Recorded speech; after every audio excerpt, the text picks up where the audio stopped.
Hello everyone, मैं Akanksha. Welcome to our YouTube channel. आज मैं आपको पढ़ाऊंगी एंशिएंट हिस्ट्री में जैन धर्म, और मैं इसकी संपूर्ण जानकारी दूंगी और पूरा विस्तार से पढ़ाऊंगी। फिर मैं आपको लास्ट में एमसीक्यू क्वेश्चंस भी कराऊंगी। तो आप लोग चैनल को सब्सक्राइब कर लीजिएगा जिससे वीडियोज़ आप तक पहुँच जाएँ। तो फिर शुरू करते हैं आज का जैन धर्म। तो देखते हैं जैन धर्म का संपूर्ण विवरण। ये महावीर स्वामी हैं। जैन धर्म के प्रथम तीर्थंकर ऋषभदेव थे और इनको संस्थापक भी माना जाता है जैन धर्म का, लेकिन वास्तविक संस्थापक महावीर स्वामी को माना जाता है।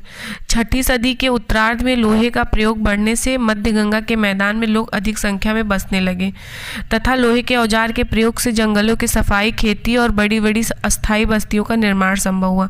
जैसे कि सिंधु सभ्यता में लोग लोहे से परिचित नहीं थे, लेकिन 6ठी सदी में लोहे से परिचित हो गए और लोहे से औजार बनाकर जंगलों की सफाई करने लगे। धीरे धीरे घर बसाने लगे, लोग रहने लगे।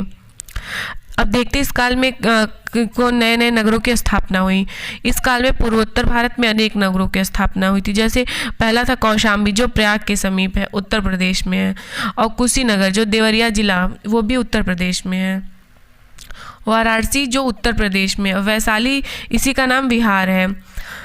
चिराज जो सारण जिला में स्थित है, और राजगीर जो पटना से लगभग 100 किलोमीटर दक्षिण पूर्व में स्थित है। अब देखते हैं 23वें तीर्थंकर जो पार्श्वनाथ थे। ये इम्पॉर्टेंट है, ये इनका पूछा जाता है। 23वें तीर्थंकर पार्श्वनाथ थे। ये वाराणसी के थे। महावीर स्वामी के जन्म से 250 वर्ष पूर्व इनका जन्म हुआ था। मतलब कि महावीर स्वामी जो थे उनसे 250 वर्ष पूर्व पहले इनका जन्म हुआ था। और इनके पिता का नाम अश्वसेन था, जो काशी के राजा थे। पार्श्वनाथ के जो पिता थे वो काशी के राजा थे, अश्वसेन नाम था। और इनकी माता का नाम वामा देवी था, जो नरवर्मन की पुत्री थी। ये भी एक राजकुमारी थी। इनकी पत्नी का नाम प्रभा देवी था, जो कुशस्थल की राजकुमारी थी। इनकी जो पत्नी थी प्रभा देवी, ये भी कुशस्थल की राजकुमारी थी। जैन ग्रंथों में पार्श्वनाथ को पुरुषार्थ नियम कहा गया है। इनके अनुयायियों को निर्ग्रंथ कहा जाता है। जैन धर्म के अनुसार पार्श्वनाथ को 100 वर्ष की आयु में संवेद पर्वत पर निर्वाण प्राप्त हुआ था। संवेद पर्वत पर, और 100 वर्ष की आयु में। पार्श्वनाथ द्वारा प्रतिपादित 4 महाव्रत, वैसे तो 5 हैं, लेकिन 4 इन्होंने दिया था, 1 महावीर स्वामी ने दिया था। पहला जो है सत्य, और दूसरा अहिंसा, और तीसरा अपरिग्रह, और चौथा असत्यय। अब देखते हैं वर्धमान महावीर तीर्थंकर। वर्धमान महावीर ये 24वें तीर्थंकर महावीर स्वामी थे। 540 ईसा पूर्व वैशाली के कुंडग्राम में इनका जो जन्म हुआ था। 540 ईसा पूर्व में वैशाली के कुंडग्राम में हुआ था। इनके पिता का नाम सिद्धार्थ था, जो ज्ञात्री कुल वंश के थे। इनके जो पिता थे इनका नाम सिद्धार्थ था, और ये ज्ञात्री कुल वंश के थे। इनकी माता का नाम त्रिशला था, जो लिच्छवी की राजकुमारी और चेतक की बहन थी। इनकी जो माता थी इनका नाम त्रिशला था, और ये लिच्छवी की राजकुमारी थी और चेतक की बहन। सबसे पहला जो गणराज्य था वो लिच्छवी ही था। इनके बचपन का नाम वर्धमान महावीर था। महावीर स्वामी के बचपन का नाम वर्धमान महावीर था। इनकी पत्नी का नाम यशोदा था। इनकी जो पत्नी थी उनका नाम यशोदा था। इनकी पुत्री का नाम प्रियदर्शनी था, और इनके दामाद का नाम जमाली था, तथा यही जमाली इनके प्रथम शिष्य भी हुए हैं। इनका प्रथम शिष्य जमाली था। 30 वर्ष की आयु में बड़े भाई नंदीवर्धन की आज्ञा से ये घर छोड़कर चले गए थे। बस 30 वर्ष की आयु में ये घर छोड़कर चले गए थे, अपने बड़े भाई से आज्ञा लेकर। ज्ञान की प्राप्ति इन्हें 12 वर्ष की तपस्या के बाद हुआ था। अर्थात ज्ञान की जो प्राप्ति हुई थी 42 वर्ष में हुई थी इन्हें। जमवृग ग्राम में ऋजुपालिका नदी के तट पर साल वृक्ष के नीचे इन्हें ज्ञान की प्राप्ति हुई थी। ऋजुपालिका नदी के तट पे और साल वृक्ष के नीचे इन्हें ज्ञान की प्राप्ति हुई थी। ज्ञान प्राप्ति के बाद इन्हें जिन कहा गया। जब इन्हें ज्ञान की प्राप्ति हो गई तब इन्हें जिन कहा गया। 42 वर्ष की आयु में इन्हें कैवल्य की प्राप्ति हुई। कैवल्य की प्राप्ति मतलब इन्हें ज्ञान की प्राप्ति हुई। कैवल्य द्वारा इन्होंने सुख दुख पर विजय प्राप्त की, इसी कारण ये महावीर अर्थात महान सूर अर्थात जिन या विजेता कहलाएं। जब कैवल्य के द्वारा इन्हें सुख दुख पर विजय प्राप्त हुआ तो इन्हें अनेक नामों से जाना गया, जैसे कि महावीर, महान सूर और जिन या विजेता कहलाएं। और इनके जो अनुनायी थे, मतलब जो इनके साथ थे, उनको जैन कहलाते थे। जो इनको फॉलो करते थे वो जैन कहलाते थे। महावीर स्वामी ने अपना पहला उपदेश राजगीर में दिया था। महावीर स्वामी ने अपना पहला उपदेश राजगीर में दिया था और इन्होंने अपना अंतिम उपदेश क्या कहते पावापुरी में दिया था। यहाँ पे उपदेश होना चाहिए, उद्देश्य हो गया। इनके उपदेशों को 14 पूर्वा ग्रंथ में रखा गया। इनके जो उपदेश थे इनको 14 पूर्वा ग्रंथ में रखा गया, जो जैन धर्म में बहुत महत्वपूर्ण है। महावीर स्वामी का निर्वाण 468 ईसा पूर्व में हुआ था, अर्थात 72 वर्ष की आयु में इनका मृत्यु हो गया था। राजगीर के समीप पावापुरी में हुआ था। अब जैन धर्म के सिद्धांत देख लेते हैं। जैन धर्म के 5 व्रत हैं। पहला जो है अहिंसा, इसका मतलब होता है हिंसा नहीं करना। और दूसरा जो है सत्य, इसका मतलब है झूठ नहीं बोलना चाहिए। और तीसरा है अस्तेय, जो चोरी नहीं करना चाहिए। और चौथा है अपरिग्रह, जो संपत्ति अर्जित नहीं करना चाहिए। और पांचवा है ब्रह्मचर्य, इंद्रियों को वश में करना चाहिए। पहला, दूसरा और तीसरा, चौथा तो पार्श्वनाथ ने दिया था और पांचवा जो है व्रत ये महावीर स्वामी ने दिया था, ब्रह्मचर्य। अब इन 4 व्रतों को पार्श्वनाथ ने दिया था, जबकि 5वां ब्रह्मचर्य महावीर स्वामी ने दिया था, जैसा कि मैंने आपको पहले बताया। जैन धर्म में अहिंसा या किसी प्राणी को नहीं सताने के व्रत को सबसे अधिक महत्व दिया। जो ये जैन धर्म में जो व्रत है सबसे ज़्यादा इम्पोर्टेंट वो है किसी अहिंसा, मतलब इसमें किसी भी प्राणी को नहीं सताना है और इस पर सबसे ज़्यादा बल दिया गया है और इसको सबसे ज़्यादा महत्वपूर्ण माना गया है। जैन धर्म 2 संप्रदायों में विभक्त हो गया, श्वेतांबर अर्थात सफ़ेद वस्त्र धारण करने वाला और दिगंबर अर्थात नग्न रहने वाला। श्वेतांबर जो सफ़ेद वस्त्र धारण करते थे और दिगंबर जो अर्थात नग्न रहते थे, जो वस्त्र नहीं धारण करते थे। जैन धर्म के त्रिरत्न ये महावीर स्वामी ने दिया था। जैन धर्म के त्रिरत्न, पहला है सम्यक ज्ञान, सम्यक ध्यान, सम्यक आचरण। इसको आप शॉर्ट में KFC के नाम से भी रख सकते हैं। सम्यक ज्ञान नॉलेज हो गया, सम्यक ध्यान हो गया फैथ और सम्यक आचरण हो गया C से कैरेक्टर। जैन धर्म में हत्या करना मना है। इसमें जीवों की हत्या करना मना था, इसलिए वो कृषि और युद्ध नहीं करते थे। उन्हें लगता था कृषि और युद्ध करेंगे तो कहीं पे जीव हत्या ना हो जाए। इन्होंने पुनर्जन्म को माना है और आत्मा को पुनर्जन्म का साक्ष्य माना। ये पुनर्जन्म को मानते थे और आत्मा को ही पुनर्जन्म का साक्ष्य मानते थे। जैन धर्म के उद्देश्यों के प्रचार में स्त्री और पुरुष दोनों को स्थान मिला है। महावीर के अनुयायियों की संख्या 14,000 बताई गई है। जैन धर्म के उद्देश्यों के प्रचार में स्त्री और पुरुष दोनों को स्थान मिला गया है। महावीर के अनुयायियों की संख्या 14,000 बताई गई है, मतलब कि जैन धर्म को जो फॉलो करते थे या महावीर के द्वारा दिए गए सिद्धांत को जो फॉलो करते थे वो 14,000 बताए गए हैं। जैन धर्म प्रकृति भाषा में, जैन धर्म में जो लैंग्वेज या भाषा यूज होता था वो प्रकृति भाषा थी। पूर्वा नामक किताब जैन धर्म की है। महावीर के 2 प्रमुख शिष्य थे, भद्रबाहु और स्थूलबाहु। यही आगे जाके क्या कहते दक्षिण भारत में और मगध में जैन धर्म का प्रचार किए थे। भद्रबाहु जो थे दक्षिण भारत चले गए थे जैन धर्म का प्रचार करने और स्थूलबाहु जो थे वो मगध चले गए। अब देखते हैं जो सबसे ज़्यादा इम्पॉर्टेंट है, संगीतियाँ पूछा जाता है। जैन धर्म में 2 संगीतियाँ हुई थी। प्रथम जो संगीतियाँ हुई थी 300 से 298 ईसा पूर्व में और पाटलिपुत्र में हुई थी, जिसके अध्यक्ष स्थूल बाहु थे।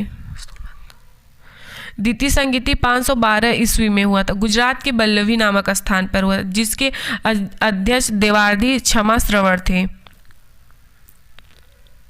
ये संगीत इम्पॉर्टेंट है, पूछे जाते हैं एग्जाम में।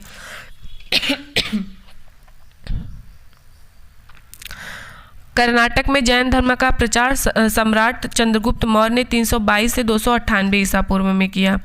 कर्नाटक में जो है जैन धर्म का प्रचार चंद्रगुप्त मौर्य ने किया था 322 से 298 ईसा पूर्व में।